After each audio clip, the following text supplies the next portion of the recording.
Ford employees overcame the long hours and difficult work by creating their own community in the plant. They coined their own names for the equipment and for each other. Did you have a nickname? Skinhead. Skinhead. Yeah, everybody had a nickname. I had a nickname. I had a nickname. They called me Deacon. Yeah. One guy was named Big Time, but another guy was Little Red. Everybody had nicknames. I didn't even know the people's real names till I went into supervision and saw their real names on the timesheet. There was Stubby in stores, and Cubby the electrician, and Cowboy and Tiny were millwrights. This guy's first name is Cushion. The Cushion Johnson, they call me, because I was foreman in the Cushion department so many years they thought there was only one person in the world that could run that plant. And then plant manager's office, well, there's all the, what do they call him? The Mahogany Row. Mahogany Row, and he was the old man.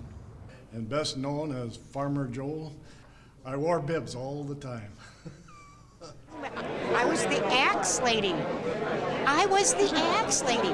Oh, Crooked Pants. Crooked Pants, yeah. That was Bob Paulus. Yeah. He looked like he was screwed into it. Well, he turned around so god dang fast, the belt buckle would be way over on the side all the time.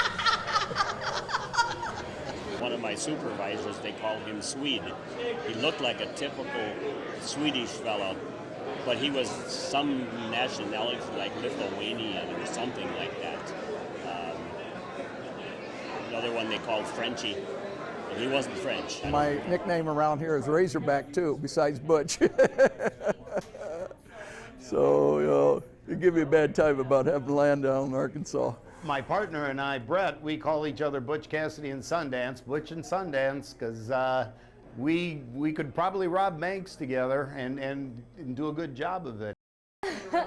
I call her Twin because she looks exactly like her mom. I got a bad temper. And when I'd lose my temper, it was like my face would get real red. So I got the nickname of Tremor. Mouse, yeah. Mouse. One time we met him, and she says, well, how come you didn't introduce me to him? We were sitting there and talking for a while. She's just a mouse. We left, and I said, well, what am I supposed to say? Marilyn, I want you to meet Mouse. Yeah. Never seems to be enough to fill my cup, my darling.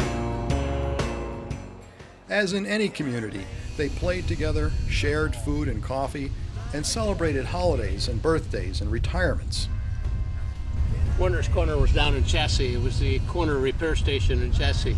And those repairmen always did have enough time to manage the food.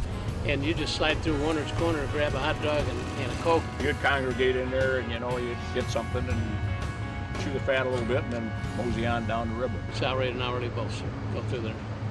Everybody in bodybuilding met at Shorty's in the morning for a cup of coffee. They used to have big Christmas parties on the lines. People would bring food and they always celebrated like birthdays, Christmas. Somebody always had something going in some department. That was very fun for me because I like to decorate, so I always used to do something in the areas all the time. The biggest thrill I ever had, I went to sit behind the tailgate to put it together, and it was my birthday, and the whole group came together and set a cake right on the tailgate, and they all sang me happy birthday. The paint ovens were hot enough to bake paint at that time, and it got really hot. But if you went down to the end of the tunnel, shoved your lunch just on the inside, it was running 200, 250 degrees. It was perfect, man. You could do stuff in there. And we'd throw in, you know, goulash or whatever you had, and throw a little aluminum foil on there, and you'd stick it in there, and a half hour later, you'd have a nice hot meal. All the guys gathered there, and they were eating, and they were filling up. And then when they were all done, I says, do you know what you ate? Chicken. I said, no, it was raccoon. Oh, you should have seen it. Some of them guys scrambled. They hit for the can. Oh, and then we'd bring in venison or antelope. We'd cook it up pretty good. It was an old steam heated oven, so you'd put stuff in there for 6-8 hours. We'd start it right away in the morning, and then we'd be nice and well done at lunchtime.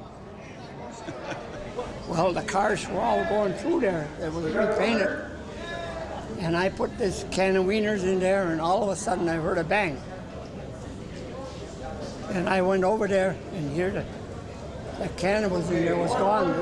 It exploded. Believe it or not, there's